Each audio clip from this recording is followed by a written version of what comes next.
Don't adjust your dial. It's AEW Full Gear reaction time. Let's go.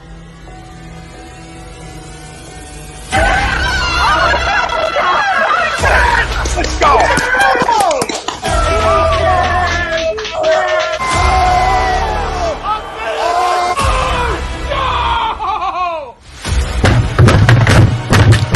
This ain't the Rock Night. Ortiz thinking he stinks. Oh shit! It's gone.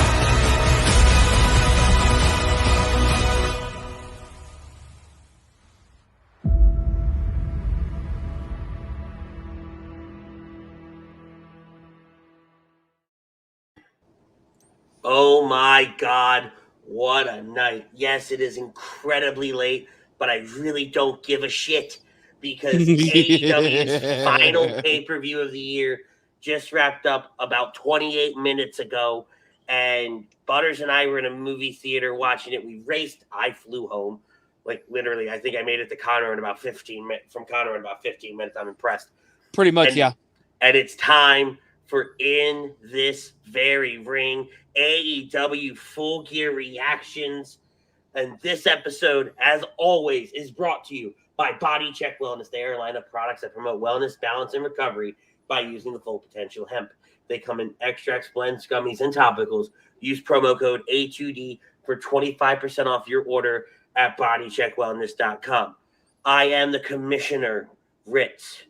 I have with me the mayor of Toasty Town himself, the one, the only Butters. And oh boy, it's a special night. It's a special time. So we are being joined by none other than A2D Wednesday night's own. I have no cute little gimmick for him. Frank Vespi. Frank Vespi, baby. All right, Frank Vespi, baby. I don't know. I need to introduce myself in some way. He needed some kind of shtick. Yeah. Because he sure as hell ain't gonna stick around here without it. No kidding. You need something. But let's get right into it, guys. Dr. Paul Vidal at Specialized Physical Therapy, LLC. Check him out at Burlington, Cherry Hill, New Jersey, or on the web at specializedphysicaltherapy.com. They are our sponsors for tonight's poll question. Full Gear was the best AEW event of the year. Agree, disagree. I'm going to make it real simple. Real damn simple. Aside from the fact that AEW now falls under the category of champion cowboy shit. Yeah. All Out was the best pay-per-view of the year. So I disagree to the poll. I absolutely disagree that when you look at the star power and what All Out was, it can't be touched. This was a good show. Don't get me wrong. Every show this year has hit for AEW, but All Out, without a shadow of a doubt, is the best event of AEW's year. But who disagrees with me? I'm going to start with our guest, the one and only Latino Heat, Frank Vespi. And I gotta say, this is the first time in about 15 years that I've worn this shirt. So how apropos.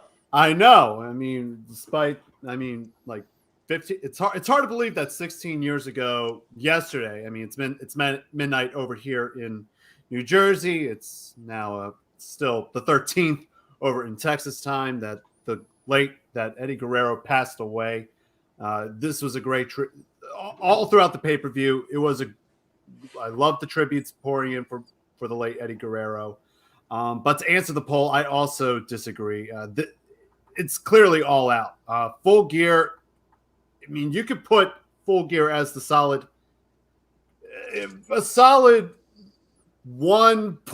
1.75, 1.9 behind All Out.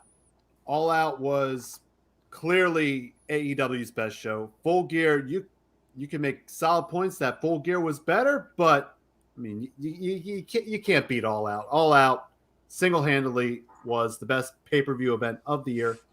Not only I mean, not only for the year, but AEW's best pay-per-view ever. So nothing can top All Out 2021. And if you think about it, right, All Out 2021, it changed the landscape of AEW Absolutely forever. Yes, did a lot of things happen tonight that could change the landscape? A few, right? We're going to dive into it as soon as we start talking about the pay-per-view in more detail. But I definitely think that All Out really just reshaped everything, turned AEW on its head, and set them up for a great, number one, fourth quarter, but then number two, a great 2022. Butters, what say you? I gotta disagree with the poll. Because I do gotta agree that with you guys that All Out was a whole lot better as far as pay-per-view of the year wise. Like Full Gear is the close second. It's you ain't gonna beat Full Gear with anything else. Period. And it's comical though. Like I was talking, so me, Butters, and Jax, we all went. We watched it at the Grand in Conroe. Awesome time. I love watching pay-per-views in movie theaters a lot more than I thought I would. The environment, the energy, it's kind of like being in an arena to a certain extent, especially with the guy in front of us. Jesus Christ. Oh my God. Switch that dude to decaf. But I think if Tay Conti would have won, I think if there was a big surprise, but if there was a bigger, how do you top a show that has Ruby Soho, Adam Cole, and Bryan Danielson on it? You don't. But when we were coming up with the topic, knowing that we were going to watch the show, the original poll question was Hangman Adam Page is the right person to take the title off of Kenny Omega. And we were going to do that as a reaction because we knew the main event was going to happen while we were going to be on the air. We did a lot of different changes, fast forwards, and I was like, fuck it, we'll just put this out there and let's run with it because AEW Full Gear could be the best show of the year. It very, very well could be. All Campus is giving 20% off everything in our store, including hats, shirts, and our team cornhole sets to all subscribers. They are also the home for A2D Rant Booth, which you'll find tomorrow morning with Rob Brinkman and John Coyle live from Ocean City Boardwalk as a pregame for the Eagles-Broncos game. And they give us our first comment of the night. And it comes from Dylan Ushler. He says, finally, Hangman Page is champion. And absolutely agree. It is well overdue. Kevin Dixon chiming in. He says, hey, Frank, what's up to us? The Godfather's still awake. I'm not sure how. God bless him. He says, my guys, and Andy, yeah, hey, how you doing? He agrees to the poll, which is comical because the man I don't think has ever watched a single move of professional wrestling in his entire life. Ted is firing off in here. He says, last AEW pay-per-view was amazing, but Bryan didn't wrestle on that show. You guys got to make Frank the official third amigo for In This Very Ring. Don't push it. I'm not pushing it. This is Ritz and Butters show. And he goes, I just like to pop in here and there. CM Punk's first match in over 7 years at All Out. No, absolutely. That's why All Out is ranked so high. And then Jake Friel, what's up, fellas? Going to disagree to the poll. And it's kind of synonymous, right? All Out was just so incredibly good and so just top tier from start to finish. But then you talk about Full Gear and you think of, you start out with MJF, Darby Allin, and, then eventually you make it to the tag team match, and then you make it to the 6-man match, then the 10-man match, then the women, and then, just everything. It was all good wrestling all the time throughout the entire night. It is super late. I don't really want to waste a whole lot of time on comparing the events. Let's dive right into what? Huh? You look like you're about to say something. I was, but I'll wait. I'll wait till the match it gets to it. Thank you. Don't start with me, son. I'll do whatever the hell I want. I've been putting up with you for the last 4 hours. Okay? Marathon show. Absolutely not. Absolutely not. This is the first time I've been home since 8 o'clock this morning, local time. So, hey.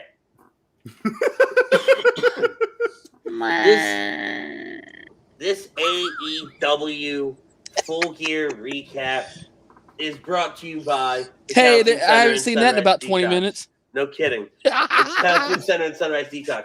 Many of us in our families deal with mental health and addiction issues. We're happy to support the Counseling Center and Sunrise Detox. If you need mental health therapy or addiction detox, please call 856-651-8117. And we start the night. I missed the pre-show, so we're not talking about it, even though it does have Mission Pro Wrestling's Thunder Rosa in it. But we're just going to skip it. They won. Great. Cool. Straight into MJF Darby Allin in a 22-minute slobber knocker to start the show. An amazing ass match. A very good match. A great way to start off the pay-per-view. And I find it very hard to believe that this was a storyline that, of all people, Disco Inferno ripped going into this pay-per-view. What's crazy about this match is I'm watching this match and I'm like, okay, this should be a good match. And I'm like, so who's going to follow this shit? Mm-hmm. Yeah, I mean, I got there a little late because I worked and then I had to get food because I'm fat and hungry. But I get there and there's still plenty of time in that match. Right? I missed probably a quarter of this match, but it was just so truly phenomenal. And to watch arguably the future of this business in MJF and Darby Allin, and especially the future of AEW.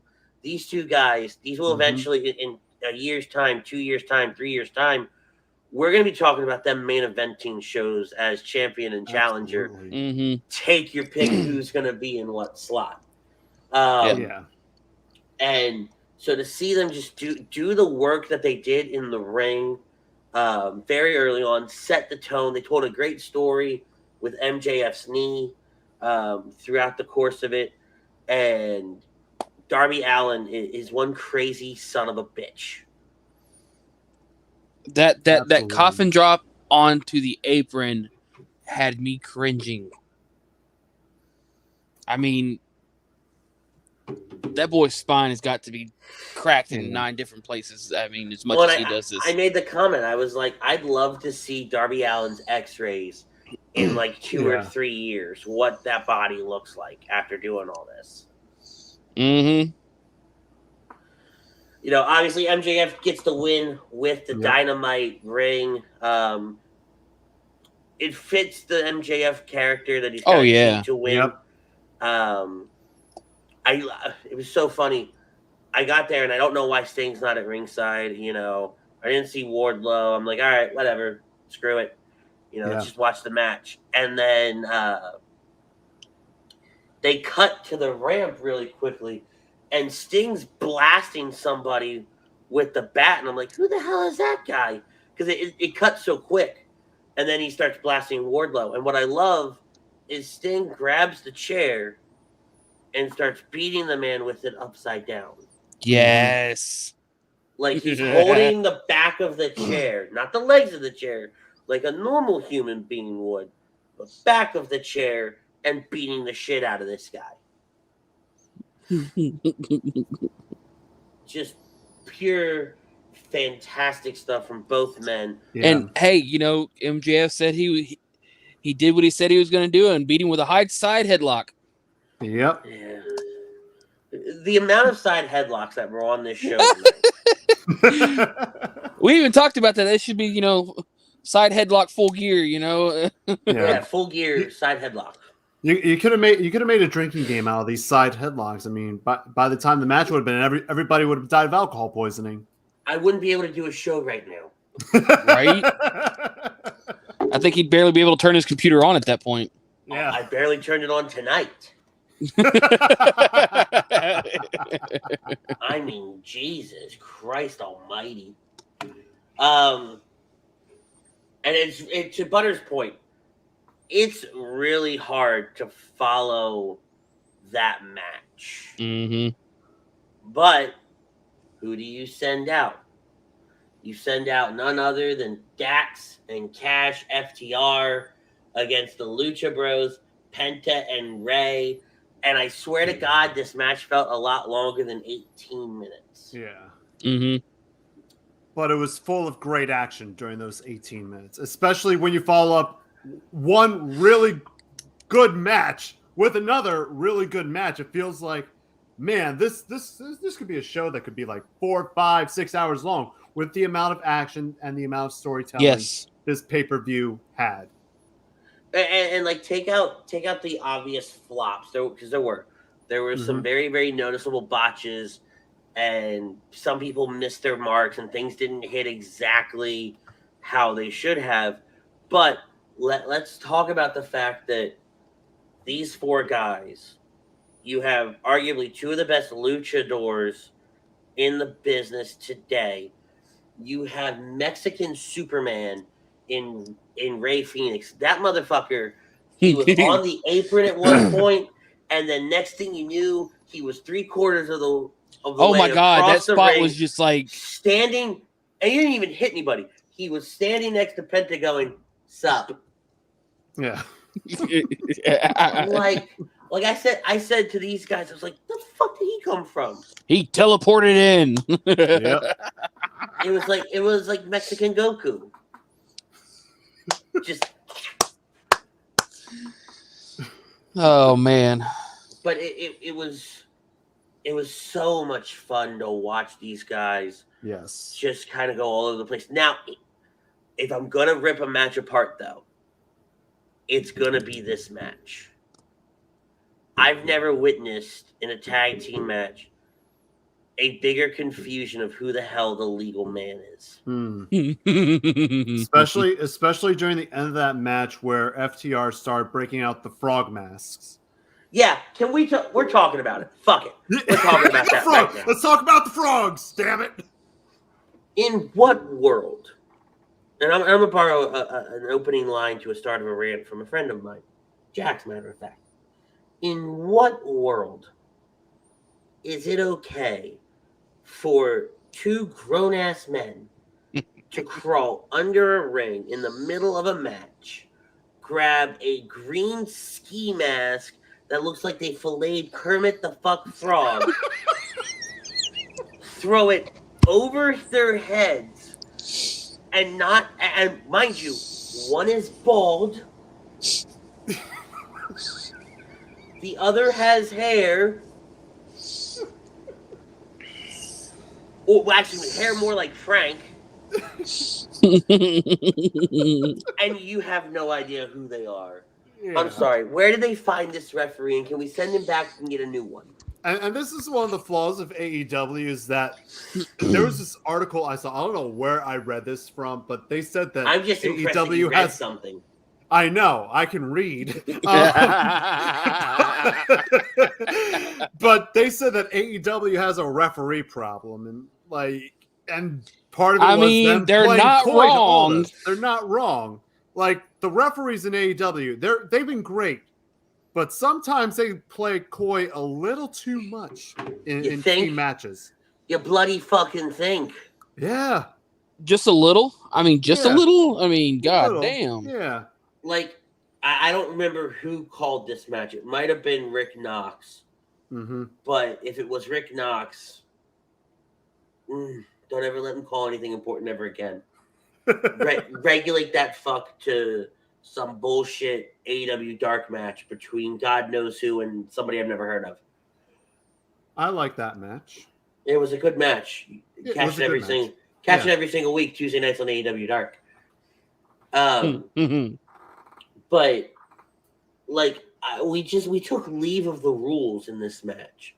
Like there were a ton of times where the 3 of us kept going, wait, he's not legal. That person's legal. Why are you not counting? That's a disqualification. That man's shoulders are down.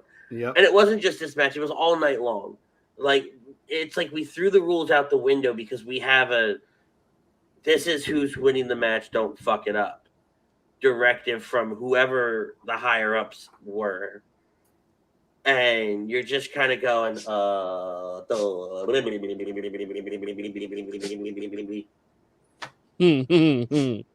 Like, come on, guys, do better. I am a little upset that Alex and Tully Blanchard did not get into it. Yeah. It'd have been kind of cool.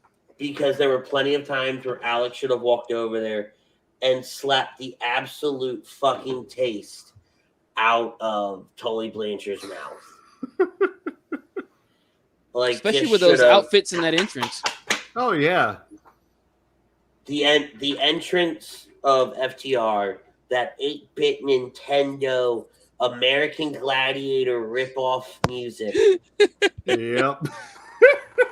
And then With it looks outfits that look like the 80s. It looks like totally called up Larry Zbyszko, who we've interviewed here at HUD Radio. Check it out in the Lazy Bookings archive.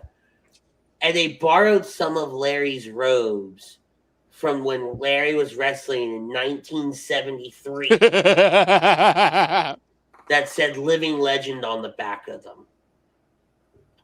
Like, could you please get something original? And then the Lucha Bros make their way to the ring, and they have an entrance that was like starts out kind of cool, but the people that they had, like the military people, didn't know what to do and where to run. Oh my god! And so they were just kind of like, and then they walk around. And then they knocked the flag over. Yeah. And didn't pick it up. And I thought the flag was going to catch fire. Like, I'm literally watching an international incident forming in front of me and realizing that, holy shit, by the end of the night, we might be going to war with Mexico. Over. Hey, at least be glad they... I'm on a roll here. We're going to war over Mexico over something that happened in fucking Minneapolis, Minnesota in a wrestling match in front of 15,000 people. And 2 guys in a mask. Yeah. Hey, just be thankful they weren't in Mexico. Christ almighty. That too. Because I think it'd have been a whole lot worse had they been in Mexico. Oh yeah. Nobody would have gotten back. It'd have been Saudi all over again. Oh god. It'd be like Saudi, but they got tacos. They'd be the ones crossing the border. I have 2 butters on here tonight. My God. I truly 2 of the same idiots on this show. What was I thinking? You weren't. Oh, hey, Frank, if you're going to watch it tonight, you should come on with us. You know, we'll have some fun. Dumbass. But I'm having so much fun. Dumbass. Ted goes, was Rich Knox calling the match? AEW has to make their rest part of the show. Is ridiculous. Aubrey can't stand her. You watch your tone, sir. I like Aubrey. You watch. I do too. I like Aubrey. You leave her alone. She's my favorite ref for AEW. Let's be very, very clear. Out of everybody, she's the best of them. Number 1, and number 2, I didn't see any of those other bastards hauling ass to the ring in the main event. Oh my god! When Skippy Longstockings got knocked the fuck out by Hangman Adam Page. Yep. And that woman was winded. That woman did not do okay. Did anybody else catch that? I did not catch it. Man, it could have been worse. She could have been running down the WrestleMania ramp. Yeah. Pete Evans chiming in saying, "Yo fam. What up?" He goes, several great matches tonight, but from top to bottom, this couldn't top all out. I agree. 100%. Oh my god. Sorry. I got a picture from one Ryan Brodo. Oh, hell. Yeah. So Ted goes, "You're crazy. Mike Chioda is the best ref." Look, I got a lot of respect for Chioda, okay? There's a great Chioda story that I have related to Wildwood, New Jersey, SummerSlam 2008, I think it was, that weekend. I'll tell it the next time we're on the air because this is not the night for it, by no means. But it's a great Chioda story. Got a ton of respect for him. But no, he's not the best referee out there. Earl Why do I Hebner feel like is. I just got sent the same picture? Oh, God It is damn it. God damn it.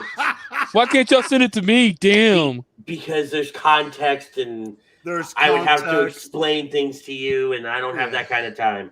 Oh, and I don't know. We're on the air. Yeah. And plus, if we said what was in the picture, then the stream We would get thrown end. off the air. Yeah, we get thrown off the air. The stream would end prematurely. We get, we'll probably get cut off mid.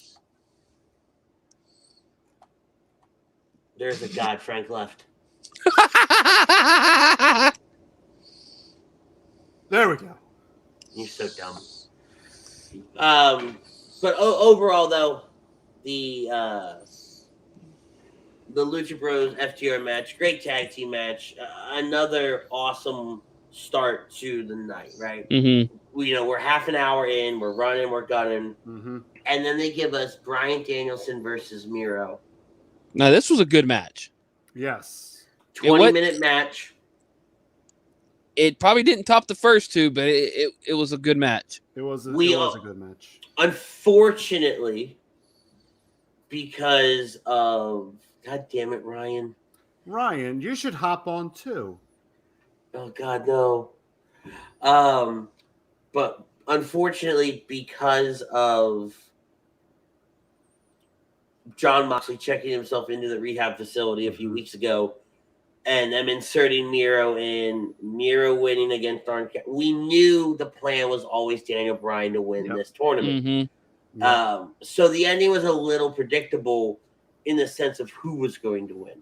As far as how we got there, I thought they told a great story. There's definitely something that can be said for another Miro Danielson fight down the line. Mm-hmm. Mm-hmm. I did not like the ending, though, because they very, very clearly messed it up. Yeah. And it took away from that moment. And you could tell that the crowd even picked up on it. It's like, wait. You fucked up. Do it again. Yeah. We'll give you the pop you want. Just do it again. And they tried, and it didn't go well. Yeah. But Bryan Danielson is the number one contender for the AEW World Championship, now held by Hangman Adam Page. And if you just missed us, going into this, I was jotting down my observations from that match, and I'm like, all right, I knew going into this match that it was going to be Bryan Danielson getting the win. He's going to get the LaBelle lock to get it. Go face Kenny Omega in an upcoming pay-per-view and winning it off of him. That's what I was thinking that was going, but now with Adam Page winning, it's going to be very interesting on how that's going to play out. Yeah, no, I definitely agree to that.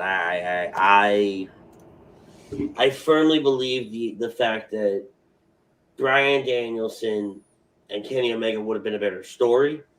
Yes. Mhm. But Hangman Adam Page versus Bryan Danielson makes me want to tune in more to see how they react to it and what they plan to do with it moving forward. What are going to be the promos maybe, cut? What is going to be the story told? Exactly. Or maybe if if there is a possible world title match between Page and Danielson, is Page still going to be the champion at this point? Because he just became the champion. At any point, he could drop that title. Could be dropped. Well, and it says a future AEW World Championship match. It so does that not could be mean he is the next. It can be. It sounds like it's a whenever Bryan wants it, but it's going to be planned out. It's not a Money in the Bank, right? Title shot or anything like that. Well, see, following Twitter here for a second, you got Sean Ross reporting Bryan Danielson doesn't think Hangman Page will be champion for very long. So they're already starting. Mm-hmm. Well, of course you have to, right? Oh, yeah. Daniel Bryan has to make comments on Bryan Danielson. I'm pulling JR here. He has to make comments. Oh, my God. JR all night long. And the movie theater was roasting him all night long. It was great. But you have to make comments on it. You have to make statements because everybody just watched you win. Mm-hmm. Everybody is expecting you to open your mouth and say something. Yep. So yeah, there's a lot happening right now. Let's get into. I think this is my favorite match of the night. Oh, this is where AEW should be signing their new talent. Yeah. Yes. New talent should be signed tonight. The trash can. The trash can. The trash can's the MVP of the show. Yes. Fight me on it. I have never seen a trash can take more of a beating than in this match alone. Yeah. Like, I thought they were just going to end up with a new trash can, but this trash can they took this trash can to the limit. I love it how they did the same spot 3 different times. Yeah. With the trash can. Like they just passed the trash can to the next guy so he could take it to the face. Yeah. Christian Cage, Jungle Boy, and Luchasaurus defeated Adam Cole and the Young Bucks in a 22-minute Falls Count Anywhere match, which in the grand scheme of things when it comes to Falls Count Anywhere matches, these guys actually delivered. Mm-hmm. Whereas WWE uses it as an excuse to just kind of go outside a little bit, like outside the ring area. And then Ritz is cringing at the thumbtack spot. Oh. It was priceless, bro. You know what? All right, look, I've watched wrestling for a very long time. I have seen them do a lot of dumb shit. Okay? I've watched men fall off of 30-foot steel cages, ladders, through tables, onto concrete. I've watched death matches where people have fallen through lights and glass, barbed wire ring rope matches. Let's jump through hellfire and brimstone, quite literally. I've seen it fucking all. But watching the Young Bucks put thumbtacks, and I get it, okay?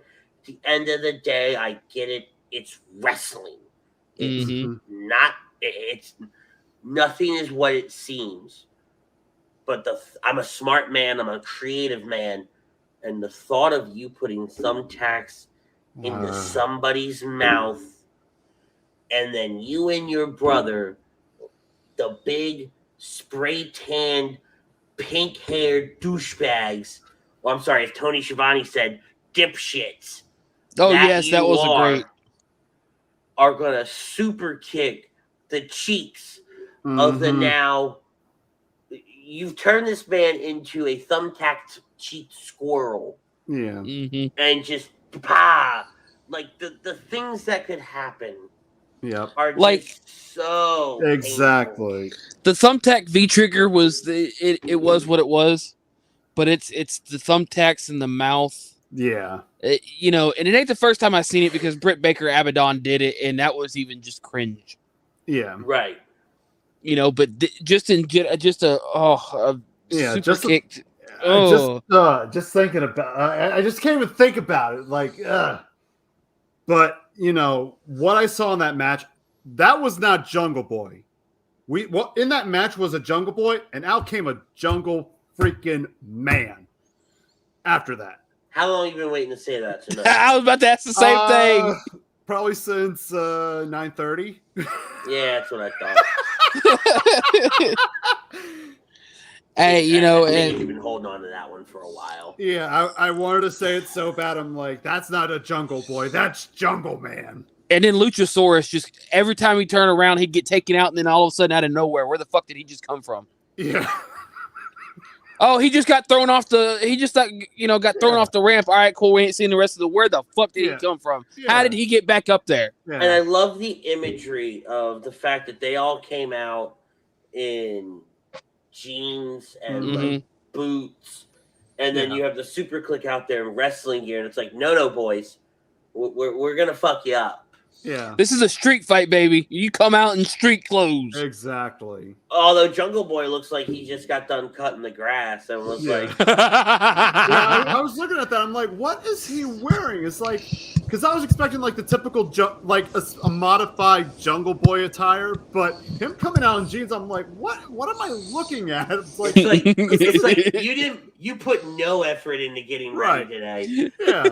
This is a man that said, "Oh, I'm in a street fight here. I'm gonna take my shirt off, and this is how I'm going out there." Or maybe it's like one of those like trash bag feds where it's like, oh, this street smart tough guy, and he just shows up in like a t-shirt and jeans. I was convinced that's the vibe I got out of Jungle I was Boy. convinced he borrowed Hangman Adam Page's boots. Yeah, that's what I thought. He was like, too. "Yo, Adam, I need your boots. Give me these like- real quick." He looked like a mini Adam Page Like, during that match. damn. Yeah. But it arguably was my favorite match of the night. Yeah. You know, Kevin says it was a horror film. Mhm. I wouldn't go that far necessarily. You know, Adam Cole did bust open. We'll talk about that later. Ted says the trash can is all elite. Make the meme. You spelled Brodo wrong, which is astonishing because he's like 3 comments up from you. But you know, who's checking? Bro, we'll just go with that. Anywho. But the one thing I really liked at the end was Christian Cage giving Jungle Man the Jungle Man thing's happening, isn't it? it is going to happen. He is now a Jungle Man. So Christian Cage gives Jungle Man the chair, goes for the concerto, and you're going, I'm ready. I'll do this. I kind of loved saw like they set it up really, really well with Jungle They did. Boy. Oh, they did. To where I said for a second, I was like, you know what? It makes 0 sense, but I could see him All right. Mhm. like turning on everybody because Yep. like he was cringy when they almost put Adam Cole through the table. Mhm. He hesitated on the concerto spot earlier. You know, like they told a great story. You got to give a lot of credit to Jungle Boy. Like, look at the year he had in 2021. Yep. And it was just it's Mhm. incredible. And this kid he's a kid, right? Yep. This kid has evolved so much in just the course of a year. I mean, the man's 24 years old. Yep. You know, son of Luke Perry, and he's been wrestling for the better part of 6 years. And you look at his accomplishments. He won the Casino Battle Royal in 2021. He's a All-Pro Wrestling Junior Heavyweight Champion, a Revolution Eastern Wrestling Pakistan 24/7 Champion, a DDT Pro Wrestling Ironman Heavy Metalweight Champion. He was ranked 69th on the PWI 500 this year. He's a Pro Wrestling Revolution Tag Team Champion, Underground Empire Wrestling West Coast Cruiser Cup winner, and he was named the Rookie of the Year in 2019. Mm-hmm. Oh, and he's dating Anna Jay. Oh, yeah. Mm-hmm. Right? I mean, just my God. And he had an incredible year. And to add on to this, one of the 4 pillars of AEW. Correct. One of the 4 pillars. And, you know, all of them had said a great showing tonight. All pillars. I said it back when Omega versus Jungle Boy happened for the title. Mm-hmm. And I said it on this program. I said Jungle Boy was going to beat Kenny Omega. I was convinced of it. I think Jungle Boy, Sammy Guevara, MJF, and Darby Allin are the future of professional wrestling. They will be at the top of every promotion you put them in. Exactly. They are household names. Book it. And end of story. And the amazing part is that all 4 of these guys are under 30. Yes. Like that's and especially on how much they've accomplished so far in AEW. Like you rarely see that nowadays in WWE where it's like, all right, you have this young up and coming talent, and it takes them God knows how long until they reach the top of the promotion. It's crazy what these four have done in so little time in AEW, and 5-10 years down the line, like, I mean, they'll probably live up to that 4 pillars. 100%.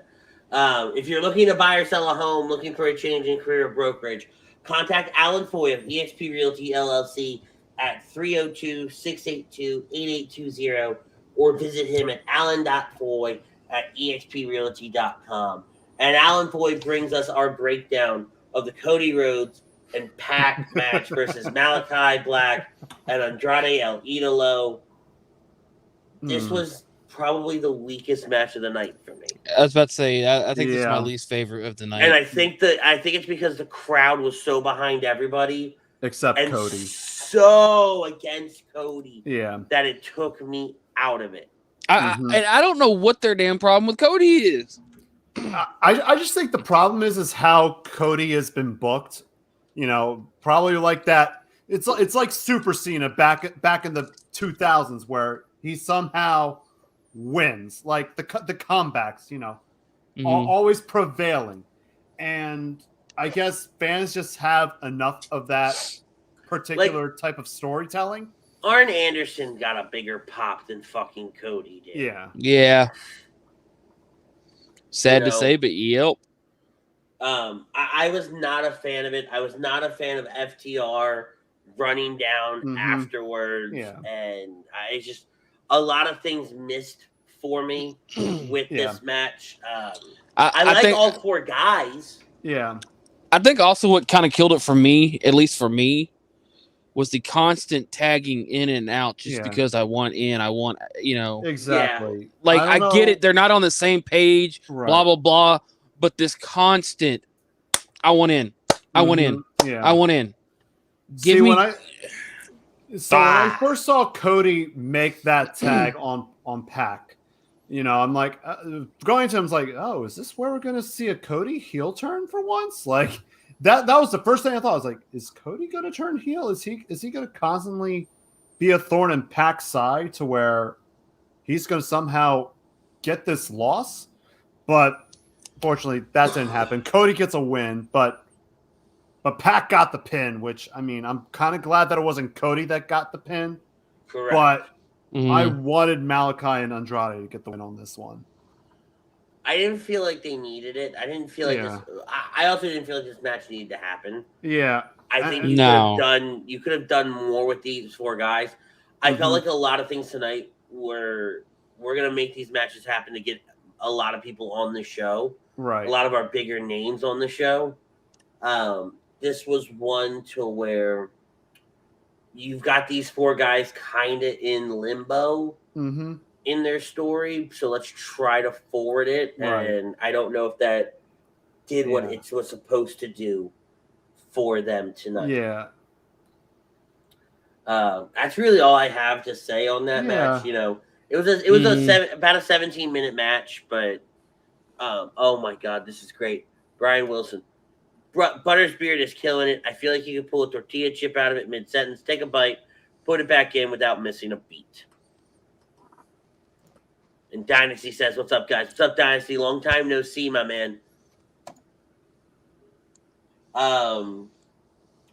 Dr. Britt Baker versus Tay Conti for the AEW Women's World Championship. 15 minutes, 24 seconds. I am so upset that I'm not sitting here saying that Tay Conti is the new AEW Women's Champion. I'm not upset that Britt still has the title. Right. I do think that Thunder's going to take it off of her. And I did not like the sloppiness of this ending. Yeah, I wasn't a fan of the ending either. And can we talk about Man Voice herself, Rebel? Oh, someone shut that woman up. Yeah, Rebel was quite annoying in this match, and I especially the interference with Rebel and Jamie Hayter getting involved. I was hoping that Anna Jay would pop up here and there, or any other ladies in the division. Yeah, Thank anybody. you. Right. And like, or maybe Ruby Soho trying to like do something like this was weird, but you know, as you said, Andy, like I'm not upset that Britt retained, but like I don't know, there should have been more to that match. I feel like that match was cut shorter than what it was supposed to be. Right. This gets to the part where a lot of things felt very rushed. Yeah. Entrances felt very rushed. Mm-hmm. Some of your finishes felt a little rushed. I think they were trying to gear it up to where the main event had as much time as possible. So let's shave some things off. Still get the stuff that you want in, but let's shave some things off here. I thought Ty, arguably, of all the matches I've watched of her, I think this was her best outing from start to finish. She proved that not that she needed to, but she proved that she is a main event caliber star. Yep. She is very easily somebody that can be in that top spot and have a great match and tell a fantastic story. Yep. My favorite was telling Jamie and Rebel to get the fuck out of the way. I don't know if you caught that on your end, Frank. I don't think I caught it on my end. But we did in the theater.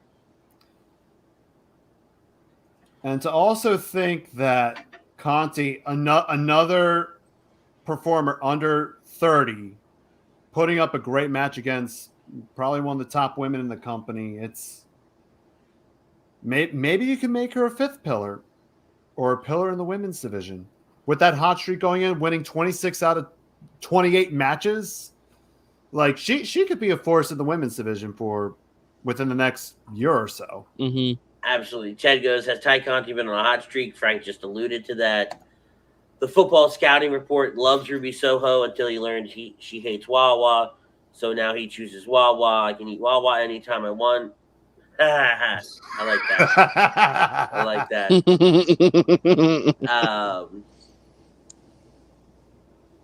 Oh my. Yeah, no, I'm right there with you. Yeah. Yeah. This is what happens when you do a show like into the wee hours of the morning. You get this kind of shit. Yeah. This was one where I didn't care. At the end of the day, I didn't care who won or who lost. Yeah. I'm very, very happy either way. I did not like the finish of the match. Now, that being said, though, it was described to me in a more deeper way, and again, this is why I thank Jax for this. She couldn't get tied to tap. She couldn't pin her in a traditional sense. So she had to counter a roll-up with another roll-up, and that's how she had to get the win. So it makes Ty, when you look at it that way, it makes Ty stronger. Yep. Fruit roll this up a motherfucker right here. Greg Milakovic. No. You're being called Jay right now because you pissed me off. What's up, fellas? What's up, sleepyhead? Sad to say I fell asleep for the end of Full Gear, but enjoyed the show until I fell asleep. You know, for a man that does absolutely nothing but play golf and drink Mellow Yellow on a Saturday, it's incredible that you fell asleep during a show. You know, I almost want to call him Noah. Oh. Damn. Well, for those of you that don't get that joke, just tune in to AGD Wednesday nights, and you're welcome. Yeah. it's a long running gag, I guess. Giggity. Yeah. Riggedy rip. That is true, Jay. No, Greg's right. All right, now he's Greg again. Yeah, but Greg Craig's right, but again, the joke still works. So. Yes. Oh, you didn't call today, so that's even worse, you bastard. You lazy mother. Shut your mouth. CM Punk, Eddie Kingston. That match was shorter than I thought it would be. Yeah. Or at least it felt that way.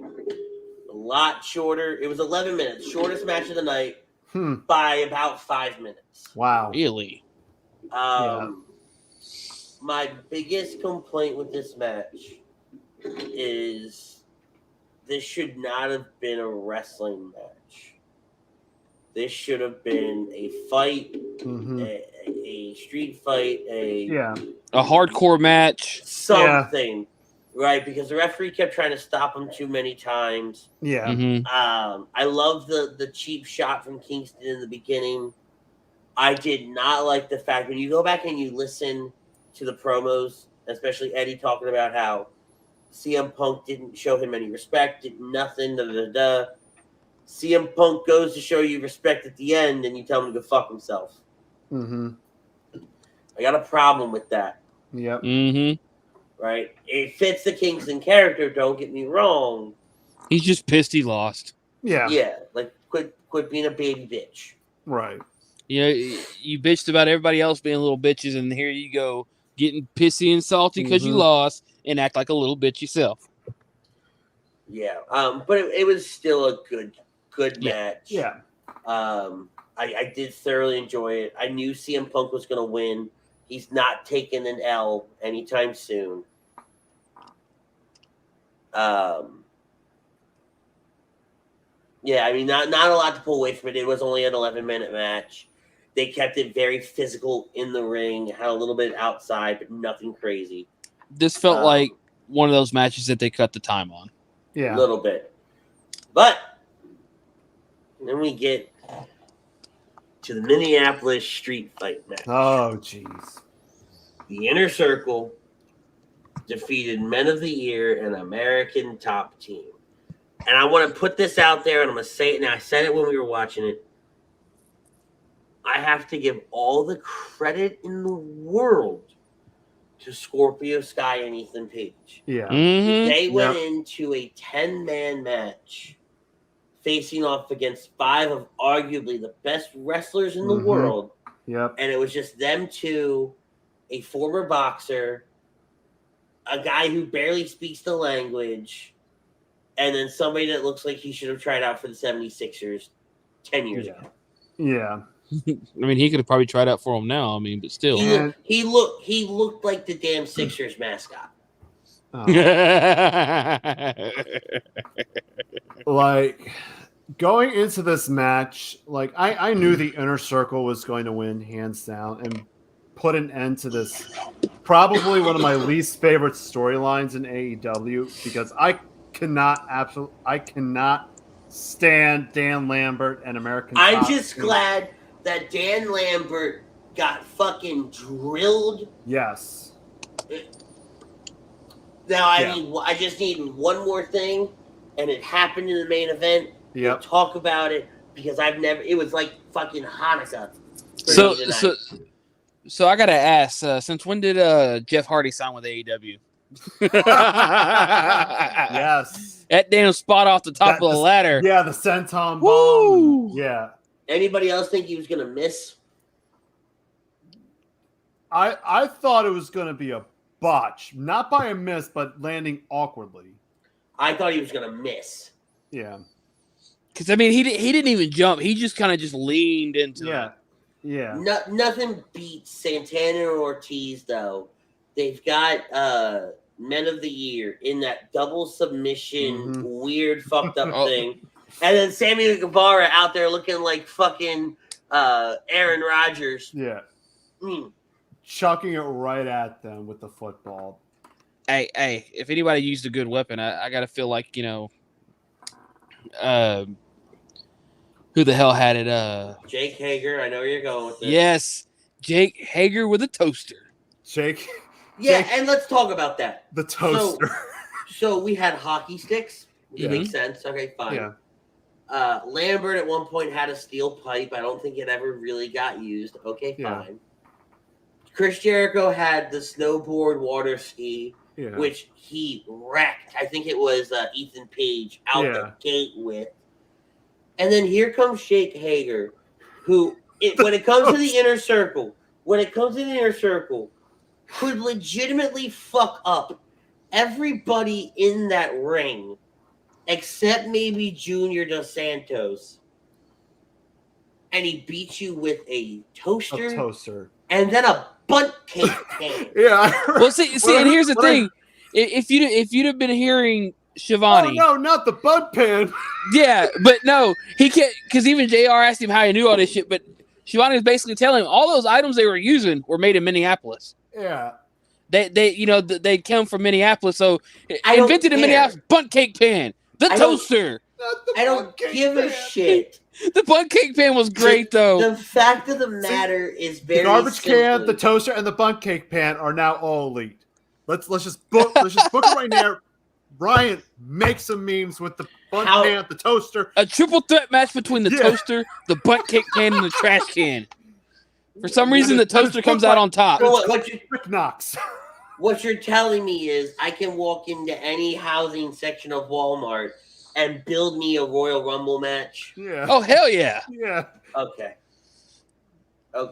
See, and also with the inner circle matches, I was hoping for like a couple comedy spots here and there. I was hoping like, Chris Jericho with one of those garbage cans going like doing that Frank, again. We had the comedy spot. It's called Dan Lambert. Oh yeah, true. but I'm so glad Lambert got pinned and got the beating. I just loved it. Could not stand Dan Lambert, the X-Pac heat he was getting leading up to that match. Oh, loved it. It was very good. And then we had what I consider the surprise of the night following the match. Yep. Tony Schiavone is mysteriously... I'm going to set the stage for you if you haven't watched it. Tony Schiavone is mysteriously absent from the commentary team when they cut back from the ring. No, before we get to there, I love the fact, and I just skipped over it, and I saw Frank's shirt, and it reminds me of it. Jericho, so all night long we'd seen Eddie Guerrero tributes. Jericho drops Lambert, and then he does the shimmy, points to the sky, and you can tell that it's not a nerve thing, it's not an I'm tired thing. It's very simply, this is a lot harder than I thought it would be. As the 15,000 people start chanting for Eddie, he hits the frog splash for the win. I said it earlier in the night when the Lucha Bros did the Three Amigos. That somebody had to win. Like, it just, in my heart, it felt right that somebody had to have won with an Eddie move. And seeing it be Jericho and knowing the history that they have together and then catching the, I miss you, Eddie. I love you. Everything that was coming out of Jericho and all of that that raw emotion. Perfect. It was a feel-good moment you needed. And it also didn't take away from the match. Right. It adds that creme de la creme to the top of it. But Tony Schiavone is mysteriously away from the commentary table after they cut back from the match. JR throws it up to Schiavone, who has this very special announcement to make. And Schiavone introduces All Elite Wrestling's newest acquisition, none other than multi-time world champion, Black Machismo himself, the greatest Ring of Honor champion of all time, the only man to have a woo-off with the Nature Boy Ric Flair, Jay Lethal. And in just 96 hours, it will be Jay Lethal versus Sammy Guevara, 1-on-1 for the TNT Championship. Mm-hmm. Incredible. Yep. Oh, that's going to be a great match. Yeah, It is. And I don't think Lethal's going to win the title necessarily, Mm-hmm. but I also don't think he's going to lose. There's going to be some Right. shenanigans at play in some aspect. All right.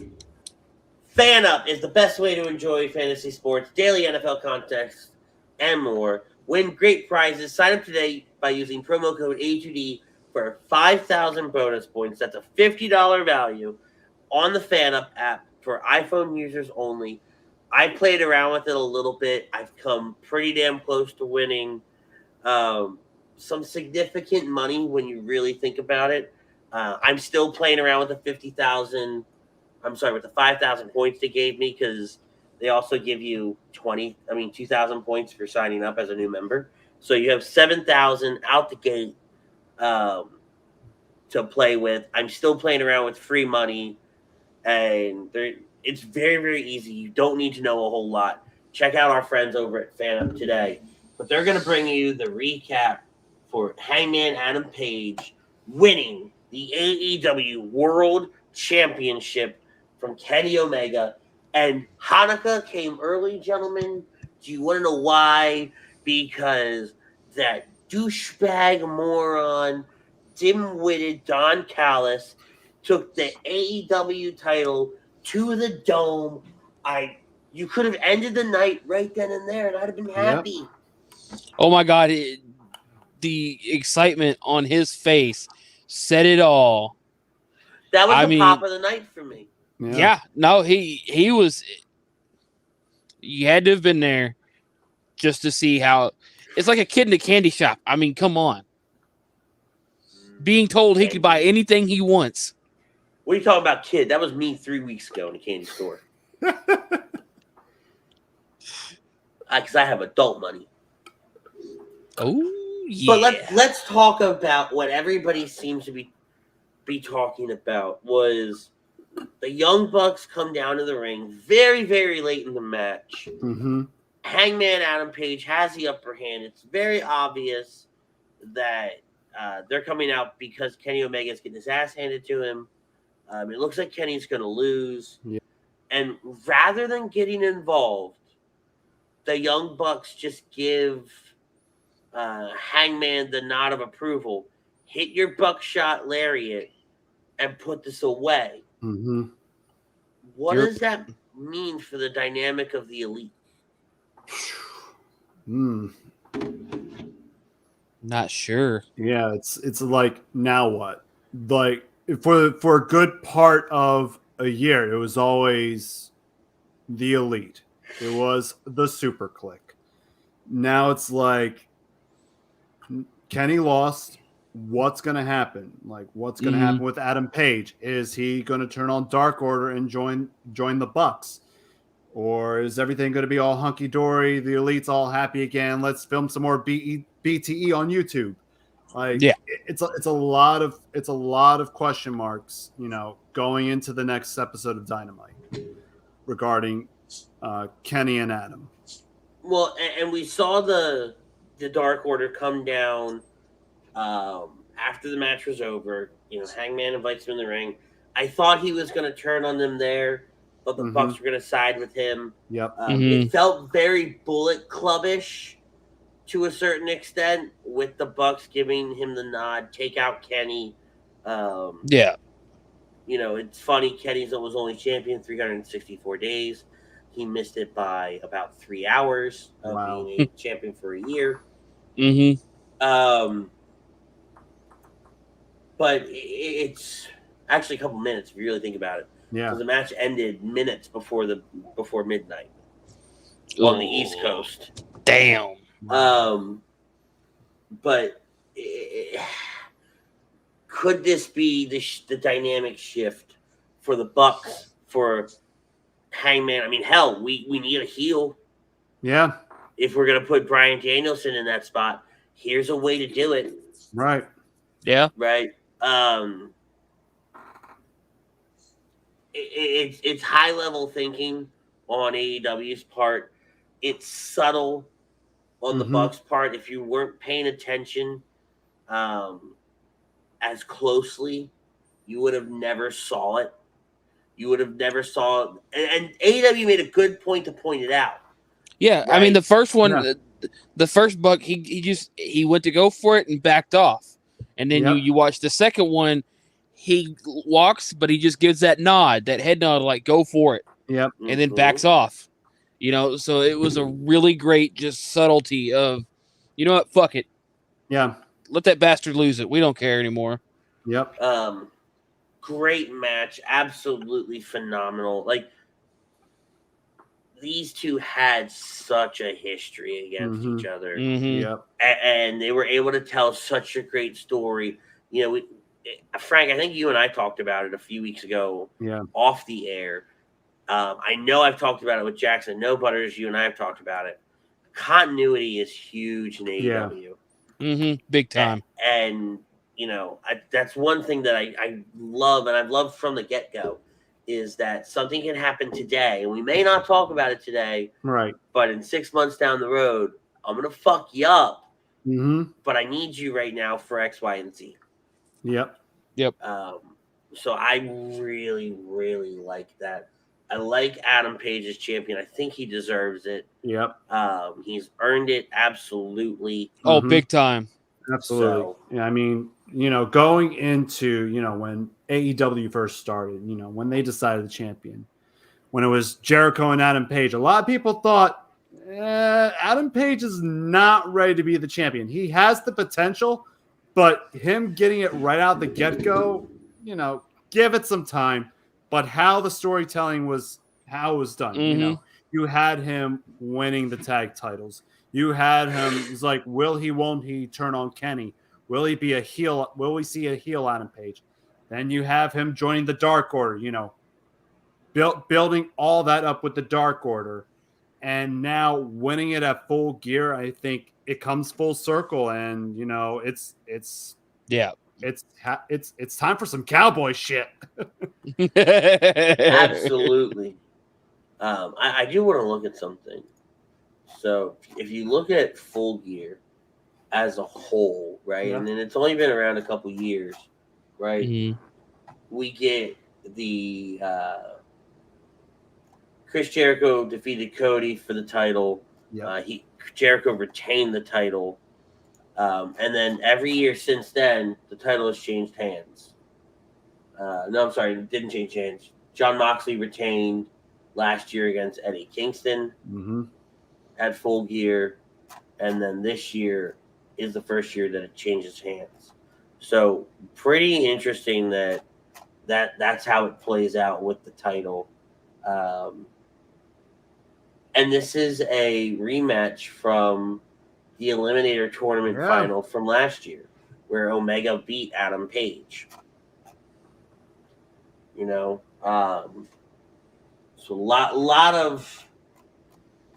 of storytelling was done tonight in just about 25 minutes. Just absolutely incredible. AEW Full Gear overall was a great show. So much by fun. far, amazing show. It's great watching it in a movie theater. Never done that before. We did it for All Out. Jax and I did. And it's never at the same theater around here, so we got to get creative and start looking for them. But it was a lot of fun. I know that they did SummerSlam at Cinemark when we did our live reaction show. I wouldn't be surprised if Survivor Series is going to be in a movie theater. But that actually takes us to shifting gears here just a little bit from AEW to WWE. See what you did there. Yeah, I did. And this gear shift is brought to you by Gleason's Bar. It's located at 7600 Mill Creek Avenue in Levittown, Pennsylvania, my hometown. Use promo code HUD for 10% off your order whenever you dine in, take out, or use online at Gleason'sBarandSteaks.com. I grew up in Fairless Hills. Levittown is literally spitting distance away from me. I know exactly where these guys are at, so go check them out. They are your favorite neighborhood bar. And for the love of God, somebody send me a Trenton-style Philly cheesesteak from there. I was reading their menu, and when we got the Gleason's stuff, I talked to the owner. He sent me over their menu, and it's a cheesesteak with a layer of pork roll. So I need that in my life, like today, tomorrow, and yesterday.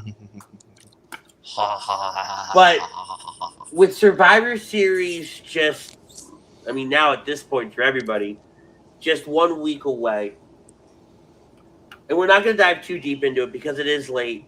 And we're going to save that for next week when we do our preview show. WWE's realizing, hey, you know what? We might have fucked up a little bit with some of these team dynamics. Jesus Christ. This shit pissed me the fuck off. How you gonna make your fucking teams on Twitter and then the following week go, here's our teams, but you know what? I fucked up. I don't want your ass on my team. You're out. He's in. I want world champs. I want Raw to win. Bitch, since when have you been the GM of just Raw? You've been both Raw and SmackDown. Can I ask a question? Hold on. Stop. Yeah. What the fuck are you looking at? Nobody. I'm just going off. Like, look at the camera and go off. Yeah. Sorry, it's just a habit, damn it, okay? To what? Break the imaginary fourth wall that doesn't exist? Fuck yeah! Break that fourth wall. You tell him, baby. This motherfucker. Wait, we're breaking the fourth wall? Oh, no. Don't be breaking your walls, damn it, okay, Frank?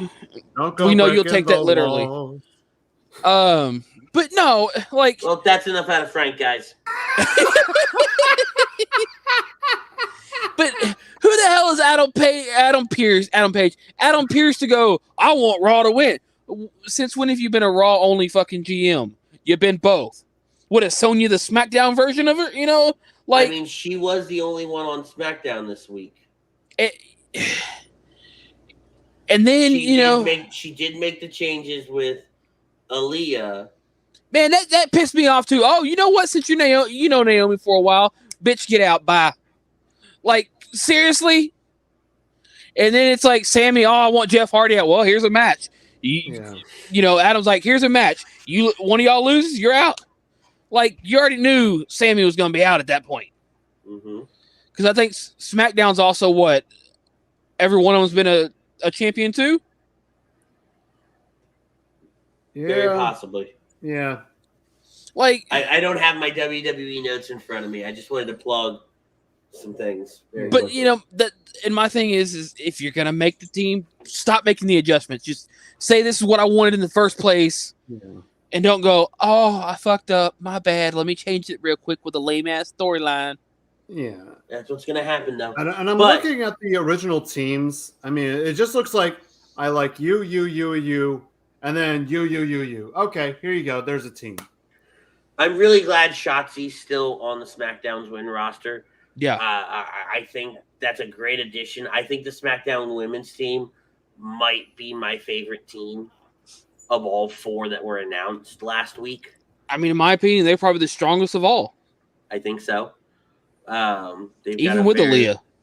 Yeah, even with Aaliyah, I thought it was a great dynamic between all five. Not dynamic, but great synergy between all five of them. I thoroughly enjoyed it. But so next week, we will be back in our regular time slot for a WWE Survivor Series preview show. We'll do our typical Survivor Series preview rundown, and we will break down all the matches, all the tag teams, everything leading up to the Fall Classic for WWE. There is a 50-50 shot that we will do a live reaction show the following day. Let me put it this way. It's 50-50 that Butters is going to be there. I'm like 100% in. I just have to put the show together and see who will join me if Butters is not available to. So don't be surprised if you hear that through the grapevines as well. We'll know by the time we go on the air Saturday night how that's going to play out. And then the week after, if we'll do a little recap, we'll have a little fun with it as well, with the show, being that it is Thanksgiving weekend, and most of us will still be recovering from food comas. Will there National be an National Fat Man Day? Will there be an appearance by the gobbledygooker? I swear to God, if you dress up in a turkey costume, I will pay Ryan Brodo to go to your house and beat the ever-loving shit out of you. Gobble, gobble. With a floppy chicken. A floppy chicken, huh? Is that what you're calling it? It'd be like the floppy chicken that makes that squeaky noise that goes. Yes. Squeeze it. Yes, absolutely. Floppy chicken. And then we'll be back the week after. I love you guys. We will be back the week after with an NXT War Games preview show. It was announced this past week that NXT War Games will be back Sunday, Sunday, December the 5th. Hey, man, it has become a very, very long day for me. Sunday, we haven't hit December yet, folks, but it's automatically April. Sunday, December the 5th. Will be War Games, and so we'll break everything down for that. We'll talk about what NXT has planned, but we're gonna get out of here because I've lost full control of this show, and that's a first. More so than normal. Hey, the fact that you lost control this late sounds pretty good. Well, yeah, this is very, very true. We did not do a run-in segment this week. We just, for lack of a better phrase, we ran out of time. We did not want to keep everybody on for too long. We've got a lot for next week with everything that's been announced through the Marvel world, through just different things in general. But Manscaped does bring us our run-in segment every week. So get 20% off and free shipping with code AGD at manscaped.com. Unlock your confidence and always use the right tools for the job with Manscaped.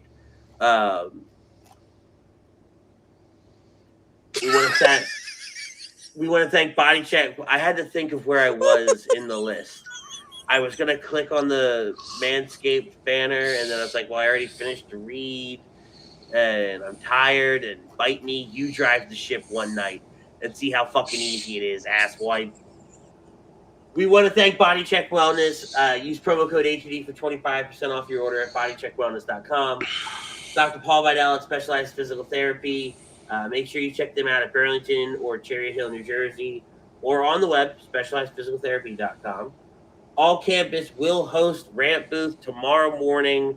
What is that, about noon, I guess you could say? 11:30 noon. Yeah, about 11:30 noon Eastern time. So in about 12 hours from now. Yeah. So if you're on the Ocean City Boardwalk, go check them out and be a part of the show is really what it boils down to. They're giving away 20% off to all subscribers. The Counseling Center and Sunrise Detox, if you need mental health or addiction detox, call 856-651-8117. Alan Foy of eXp Realty, give him a call at 302-682-8820 or visit him at alan.foy@exprealty.com. There's still time to sign up for FanUp if you're an Apple user. Use promo code A2D for 5,000 bonus points. That's a $50 value. Gleason's Bar is the place to watch your games tomorrow. 6700 Mill Creek Avenue in Levittown.